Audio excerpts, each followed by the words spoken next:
Welcome back students. Today we are going to learn a new lesson. The name of our lesson is His First Flight. This is the story of a young seagull. The young seagull who was newly born, and his parents, that is the seagull's mother and father, wanted to teach him how to fly. But this seagull was very afraid. He thinks that he cannot fly in the sky. But his two siblings, whose wings were very small, they tried to fly and they are very able to fly in the sky. But this seagull, whose wings were more longer than his siblings, still he was afraid. So he can't fly in the sky. His parents tried to teach him, but he did not ready to learn. So instead of learning, his parents scolded him. They scolded him to learn, but he did not listen them. Again his parents threatening him, but still he did not listen to his parents. So his parents did not give him food to eat. Still this young seagull was afraid and he did not try to learn how to fly in the sky. So after 24 hours he was sit on the cliff near the sea, and his parents were teaching his other siblings, his others brother and sister, this young seagull's brother and sister. But this young seagull was very hungry. From last 24 hours he did not eat anything because he did not try to fly and his parents give him ready-made food to eat. But he did not try to fly, so his parents did not give him any food. They put him hungry. Okay. So his parents did not pay any attention to him. Again his mother, who was the mother, universal mother, she paid a little attention. She fly away from him and she pick up a fish in her mouth, and she was showing that fish to that young seagull. She comes near to that seagull and fly away from him. The young seagull thought that the mother came to him to give him food, but mother returned back. So young seagull tried to fly. Again he come back to his place, but mother again came to him and returned back. So young seagull take a fly in the sky and he comes near to his mother, and all his brother and sister pay attention. His parents also pay attention at him, and they understand that the fear was gone out from his mind and this seagull tried to fly in the sky. So they inspired him and they tried to teach him how to fly in the sky. Okay, so in this way the young seagull tried to fly in the sky. This is a very motivational story, and this story teaches us that we have to be independent in our life. We should be inspired by our parents. So student, now I am going to tell you the meaning of this story into Marathi language. Listen very carefully. बघा विद्यार्थ्यांनो, आज आपण एक नवीन लेसनला सुरुवात करणार आहोत. आपल्या लेसनचं नाव काय आहे? His first flight. त्याची पहिली भरारी. हे आपल्या लेसनचं टायटल आहे. आता तुम्हाला लक्षात येणार त्याची पहिली भरारी म्हणजे मग हा लेसन जनरली कोणाशी रिलेट करत असेल? एखाद्या पक्ष्याशी रिलेट करत असणार किंवा पक्ष्याची ही स्टोरी असणार आहे, हे तुम्हाला लक्षात आलं असणार. आता या लेसन मध्ये आपल्याला एक समुद्र पक्षी आहे, त्याची गोष्ट आपल्याला सांगितलेली आहे. एक नवजात असा समुद्र पक्षी आहे की जो आता उडायला शिकायला पाहिजे अशी त्याची पॅरेंट्सची अपेक्षा आहे. पण हा सीगल जो आहे तो न उडता एका ठिकाणी बसून राहिलेला आहे, कारण त्याच्या मनात भीती आहे. कुठली भीती आहे? की आपल्याला हवेत उडता येणार नाही, आपण खाली पडून जाऊ. ही भीती त्याच्या मनात घर करून बसलेली आहे. त्याच्या पॅरेंट्सने त्याला खूप समजावून सांगितलं, त्याला उडण्यासाठी प्रोत्साहित केलं, परंतु तो अजिबात जागेवरचा हललाच नाही. या उलट त्याचे जे लहान बहीण भाऊ होते त्यांनी पटकन हवेमध्ये कसं उडायचं याचं प्रशिक्षण आपल्या मम्मी पप्पाकडून घेतलं. आणि या उलट हा जो सीगल आहे तो त्या ठिकाणी फक्त क्लिपवर बसून, कडेवर बसून फक्त सगळ्यांची गंमत बघत असतो. मग आता एके दिवशी आई वडील त्याला खूप रागवतात, पण रागवण्याचा पण त्याच्यावर काही परिणाम होत नाही. नंतर मग त्याचे पॅरेंट्स त्याला जेवायला देत नाही. त्याला 24 तास त्याला ते उपाशी ठेवतात. परंतु या 24 तास उपाशी ठेवण्याचा पण त्या सीगलवर कुठल्याही प्रकारे परिणाम होत नाही. तो त्या ठिकाणून त्या डोंगराच्या कडेवरून अजिबात हलत नाही. मग त्याची आई शेवटी नाईलाजाने आपल्या बाळाकडे येते. ती काय करते बघा, त्या बाळाच्या अवतीभोवती फिरते, कारण तिला माहिती आपल्या बाळाला मासा खूप आवडत असतो आणि ते मासा हे अन्न देण्यासाठी, म्हणजे ती त्याला लालूच दाखवते एक प्रकारे, आणि आपल्याकडे आकर्षित करण्यासाठी ती त्याच्या अवतीभोवती घिरट्या घालते. आता सीगलला काय वाटतं की आई आपल्याकडे अन्न घेऊन आलेली आहे, पण आई काय करते, त्याच्या जवळ येते आणि पटकन बाजूला होऊन उडून जाते. मग सीगलला हा सगळा खेळ अजिबात लक्षात येत नाही, पण त्याला काय वाटतं की आई आपल्या जवळ येत आहे. मग आता भुकेने बिचारा व्याकुळ झालेला हा सीगल आहे. मागच्या 24 तासापासून तो उपाशी आहे आणि आई आपल्या अवतीभोवती येत आहे हे बघून मग तो पण काय करतो, पटकन हवेमध्ये झेप घेतो. आता या ठिकाणी त्याच्या मनात कुठल्याही प्रकारची भीती नसते, भीतीचा लवलेशही त्याच्या मनात नसतो. आणि त्याला असं हवेत झेप घेताना बघून त्याचे जे पॅरेंट्स आहेत त्यांना आनंद होतो. त्याचे जे बहीण भाऊ आहेत ते पण आनंदी होतात आणि मग सगळेजण त्याला प्रोत्साहित करतात की तू हवेमध्ये उडू शकत आहे किंवा तुला हवेमध्ये उडता येईल, यासाठी त्याला ते प्रोत्साहित करतात. आता बघा, या सीगलचे जे पंख असतात ते त्याच्या बहीण भावांपेक्षा मोठे असतात, परंतु त्याच्या बहीण भावांचे पंख छोटे असले तरी ते उडायला शिकलेले आहेत. पण या सीगलला काय वाटत आहे की आपल्याला उडताच येणार नाही, म्हणून त्याच्या मनात जी भीती निर्माण झालेली आहे त्या भीतीने त्याच्या मनात घर केलेलं आहे आणि त्याच्यामुळे तो हवेमध्ये उडायला शिकत नाही.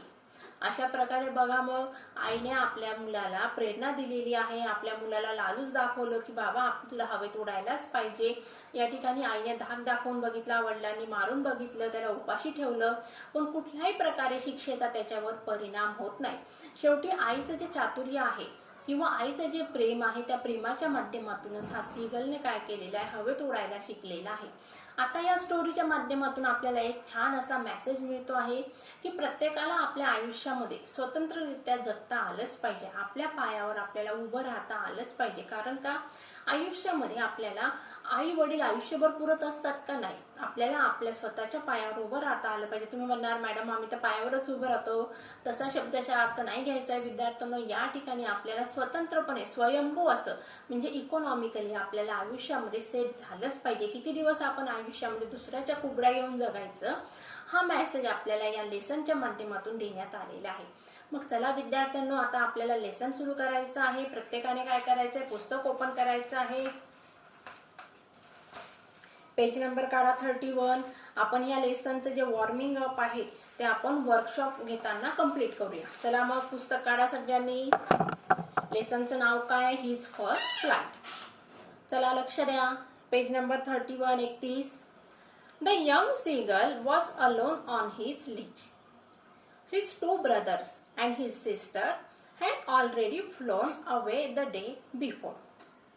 He had been afraid to fly with them. Somehow, when he had taken a little run forward to the brink of the ledge and attempt to flap his wings, he became afraid. चला बघूया. The young seagull was alone on his ledge. एक तरुण असं छोटासा seagull म्हणजे समुद्र पक्षी त्या ठिकाणी कसा आहे, अलोन म्हणजे काय, एकटाच आहे. कुठं एकटाच आहे बघा, तो लीज म्हणजे काय, या ठिकाणी डोंगराची कडा किंवा डोंगराचा आलेला समोर आलेला पुढचा भाग.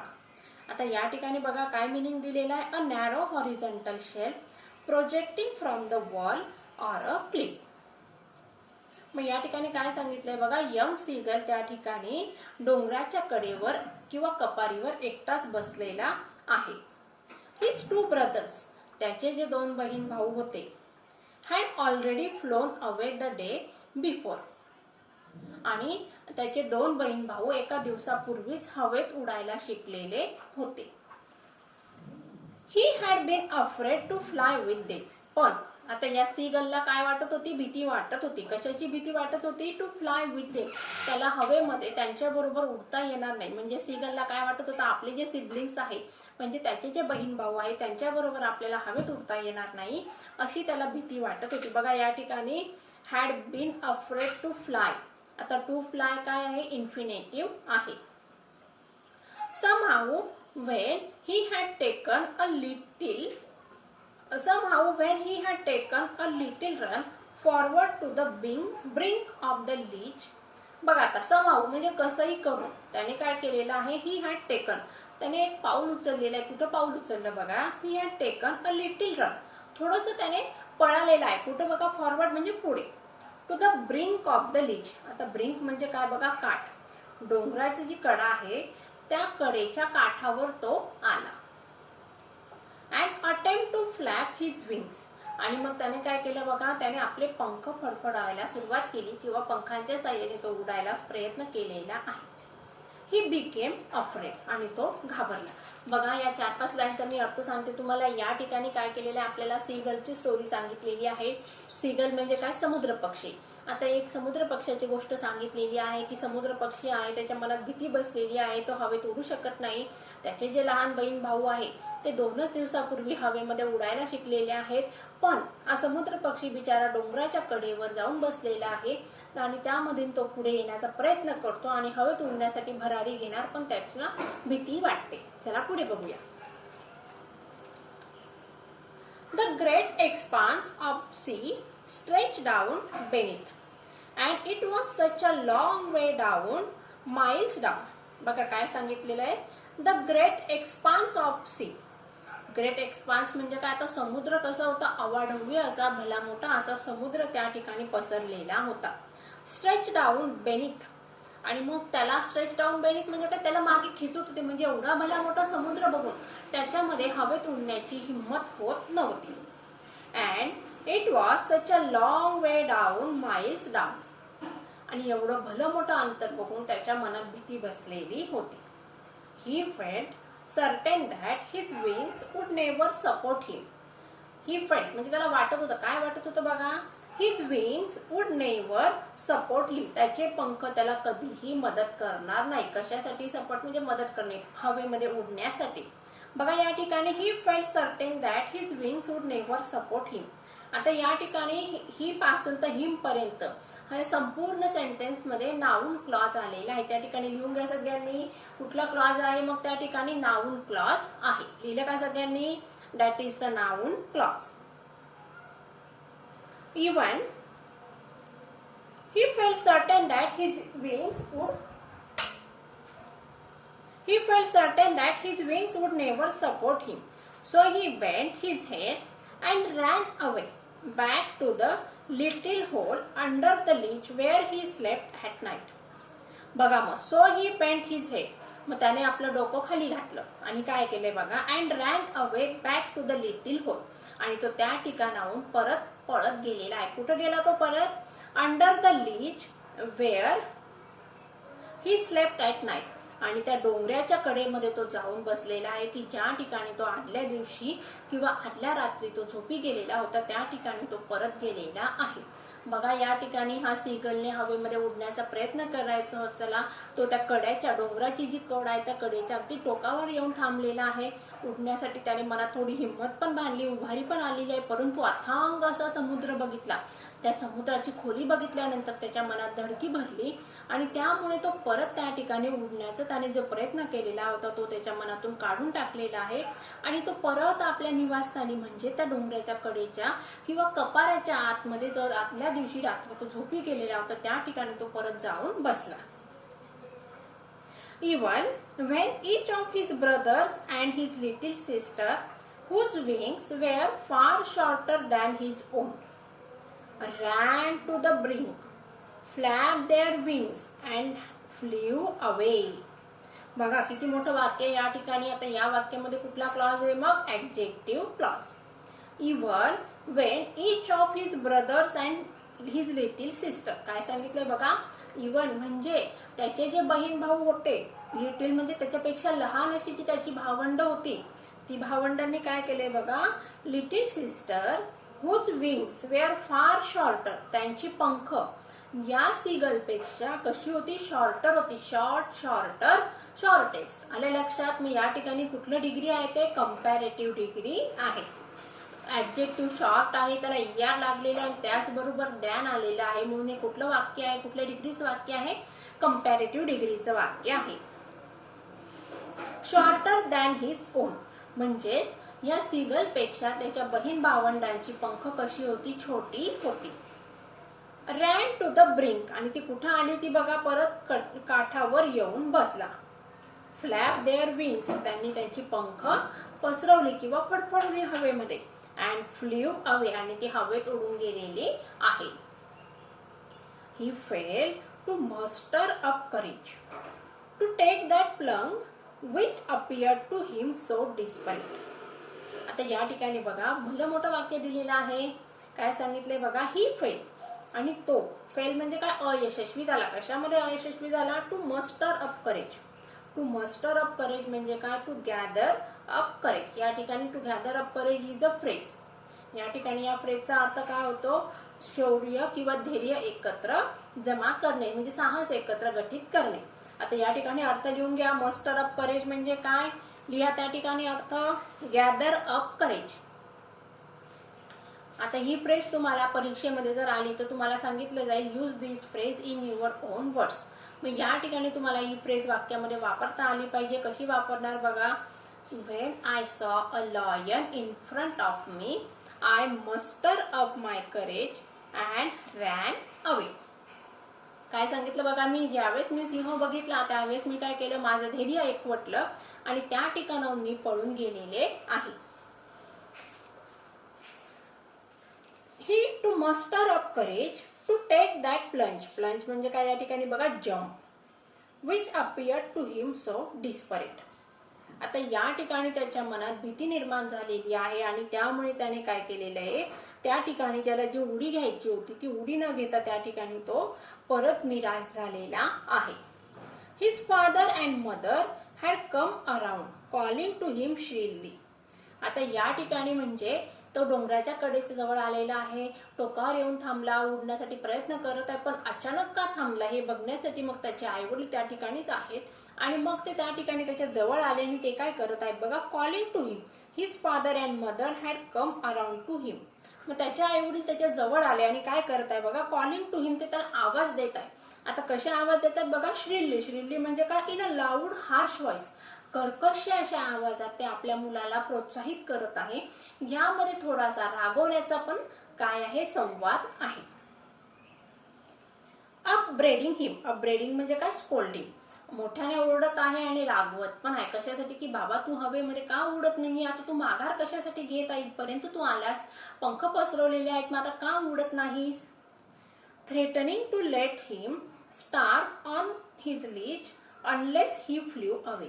थ्रेटनिंग म्हणजे काय, त्यांनी त्याला भीती पण दाखवली. कुठल्या गोष्टीची भीती दाखवली, जर तो हवेमध्ये उडायला शिकला नाही तर आम्ही तुला जेवण, रेडीमेड जेवण देणार नाही. Threatening to let him starve. Starve म्हणजे काय, उपाशी राहणे. ऑन हिज लीज आणि याच कडेवर डोंगराचा जो पुढचा भाग आहे त्या ठिकाणीच तो एकटाच उपाशी राहील. Unless he flew away. जोपर्यंत तो हवेत उडत नाही तोपर्यंत आम्ही त्याला तुला कुठल्याही प्रकारे अन्न आणून देणार नाही, अशी भीती आई वडिलांनी त्याला दाखवली, सीगलला दाखवली. But for the life of him he could not move.